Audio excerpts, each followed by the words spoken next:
what digital humanities is using kind of digital or other like computer science or technology methods to analyze something within the humanities. One question that we have for this is now, is there some way that we can use artificial intelligence or machine learning to analyze things within the humanities as well? So as I was saying earlier, I studied math and music. So today I'm going to talk about one like small AI project I did that related to music. So the music that I was studying specifically was actually medieval music from the 13th century. So I studied this one like collection of scores in particular called the Montpellier Codex. And it's split into 8 facsimiles, which I'll just refer to as chapters. You can kind of think of it as that. Like there's 8 different sections to this book. So let's take a quick listen to like what some of this music is like. This should just be a short clip that we have from this.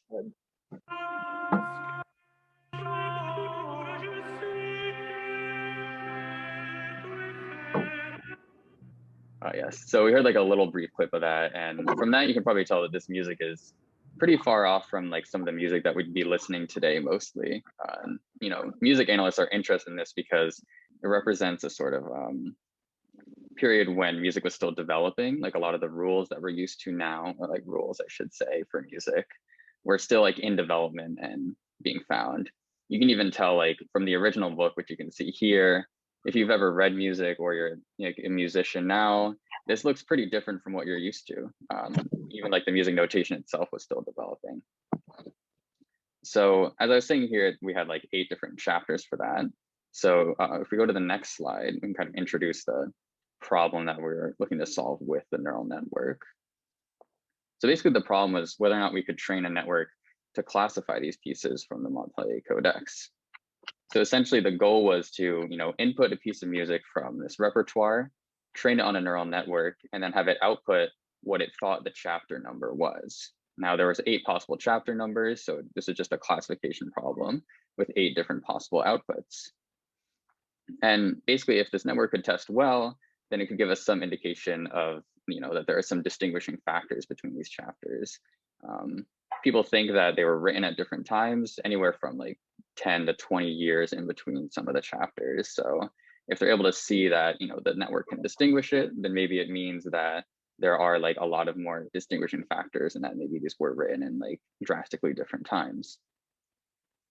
So if we go to the next slide, we kind of have like our first problem with this.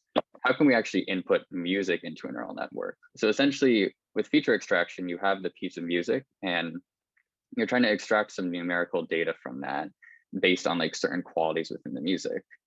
So here I have probably a familiar melody that we've potentially seen before, just the opening to Hot Cross Buns. I think this is actually just all of Hot Cross Buns. And there's some features that I have on the right here that are relating to different musical qualities. So for example, like the number of notes would just be how many notes there are here. So I just counted out that there were 17 notes. So that's something I could input into the network. Another thing we can do, I believe, who was it that said it? Joshua was saying that we could turn the note values into numerical values. And that's also true. There is 12 notes within the typical Western music equal temperament. And basically each note has a specific number that we can associate with it. So I could have a feature relating to, what's the highest note that we're seeing in the data. And in this case, the highest note is a B, if you're able to read treble clef. So I associate with that with the number 11.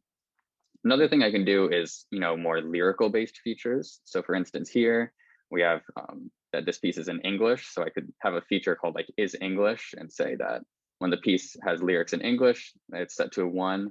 And in any other case, it's set to a 0. Now here I have 2 like last features that I haven't filled in yet. Let's try to figure out what this other one is. The first one is length of longest note. If you have any like, ability to read music, you can try to enter it in the chat. For like the units for this, we'll say like length of longest note in quarter notes. So anyone have any ideas what like the value for this feature would be? Yeah, exactly, 2. So that's like another feature we could find. Some like potentially more useful features would be like, oh, what's like the average note length that we could do? But I didn't want to make you do all that math right here for me. And lastly, let's just say like the number of measures feature. What would the value for this be? Yeah, 4. I see a lot of people saying that in the chat. Awesome job. Yeah. So essentially, what we do then is that we just have the computer figure out these values. This kind of gives us like an updated pathway of how our neural network actually works. So it starts with like these pieces from the original collection. Now, the issue with these original pieces is that they're not in like the notation that we're used to. So first, what we have to do is like convert them into modern notation and specifically like digitize them so they're a specific type of files so we can ask the computer to do things to them. That process actually I had to do by hand. So this took a very, very long time. So that was, a bit rough, but once I had that data, I was able to make the computer do all the work for me. So basically once it has pieces of music, then we extract the features from it. So for the best network I could create, I actually extracted 19 different features from it, such as like gathering what language the text was in, other melodic features and rhythmic features like we had seen on the previous slide. And then from there, we were able to import that into our notebook itself.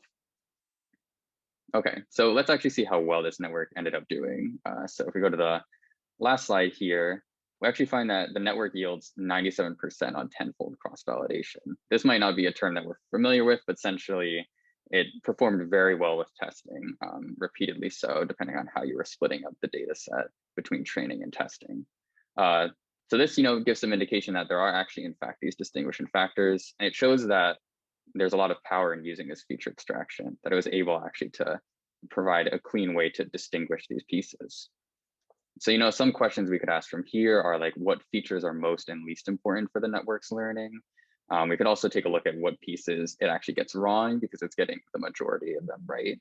And, another question is like whether or not we can apply this methodology to other repertoires. I'm personally more interested in jazz than medieval music. So maybe in the future, I could apply this to jazz as well.